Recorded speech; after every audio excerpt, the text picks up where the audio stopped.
ಬೇಸಿಗೆ ಆರಂಭ ಆಗ್ತಾ ಇದ್ದ ಹಾಗೆ ರಾಜ್ಯದ ಹಲವು ಕಡೆಗಳಲ್ಲಿ ಅಗ್ನಿ ಅವಘಡಗಳು ಸಂಭವಿಸ್ತಾ ಇದೆ. ಅದೇ ರೀತಿ ಬೆಂಗಳೂರಿನಲ್ಲೂ ಕೂಡ ಅಗ್ನಿ ಅನಾಹುತವೊಂದು ಸಂಭವಿಸಿದೆ. ಕಸ ಹಾಕ್ತಾ ಇದ್ದಂತಹ ಖಾಲಿ ಜಾಗದಲ್ಲಿ ಅಗ್ನಿಯ ನರ್ತನ. ಅಂಜನಾಪುರ ಅಪಾರ್ಟ್ಮೆಂಟ್ನ ಬಳಿ ನಡೆದಿರುವಂತಹ ಘಟನೆ ಇದು. ಅಗ್ನಿಶಾಮಕ ದಳದ ಸಿಬ್ಬಂದಿಗೆ ಮಾಹಿತಿಯನ್ನು ಕೊಟ್ಟಿದ್ದಾರೆ ಸ್ಥಳೀಯರು. ಸಂಪೂರ್ಣ ಬೆಂಕಿಯನ್ನು ನಂದಿಸಿದ್ದಾರೆ ಅಗ್ನಿಶಾಮಕ ದಳದ ಸಿಬ್ಬಂದಿಗಳು. ತಲಘಟ್ಟಪುರ ಪೊಲೀಸ್ ಠಾಣಾ ವ್ಯಾಪ್ತಿಯಲ್ಲಿ ನಡೆದಿರುವಂತಹ ಘಟನೆ ಇದು. ಬೆಂಗಳೂರಿನಲ್ಲಿ ಮತ್ತೊಂದು ಅಗ್ನಿ ಅನಾಹುತ ಸಂಭವಿಸಿದೆ. ಕಸ ಹಾಕ್ತಾ ಇದ್ದಂತಹ ಖಾಲಿ ಜಾಗದಲ್ಲಿ ಏಕಾಏಕಿಯಾಗಿ ಬೆಂಕಿ ಕಾಣಿಸಿಕೊಂಡಿದೆ. ಸ್ಥಳೀಯರೆಲ್ಲರೂ ಕೂಡ ಆತಂಕಕ್ಕೊಳಗಾಗಿದ್ರು. ಯಾಕಾಗಿ ಬೆಂಕಿ ಕಾಣಿಸ್ಕೊಳ್ತು ಅಂತ ಹೇಳಿ ಹೆದರು ಬಿಟ್ಟಿದ್ರು. ತತ್ಕ್ಷಣಕ್ಕೆ ಸ್ಥಳೀಯರು ಅಗ್ನಿಶಾಮಕ ದಳದ ಸಿಬ್ಬಂದಿಗಳಿಗೆ ಫೋನನ್ನು ಮಾಡಿದ್ರು. ಫೋನ್ ಮಾಡ್ತಾ ಇದ್ದ ಹಾಗೆ ಅಗ್ನಿಶಾಮಕ ದಳದ ಸಿಬ್ಬಂದಿಗಳು ದೌಡಾಯಿಸಿದ್ದಾರೆ. ಬೆಂಕಿ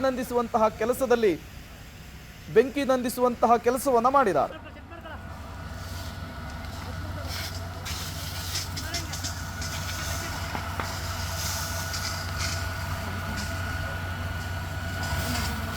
ಮುಂದೆ ಹೋಗ್ಬೇಡ, ಇಲ್ಲೇ ಬಡಿ, ಇದು ಇದೇ ಇದು ವರ್ಗ ಬಂದೆ ಅಷ್ಟೇ ಬಾ ಮುಂದಕ್ಕೆ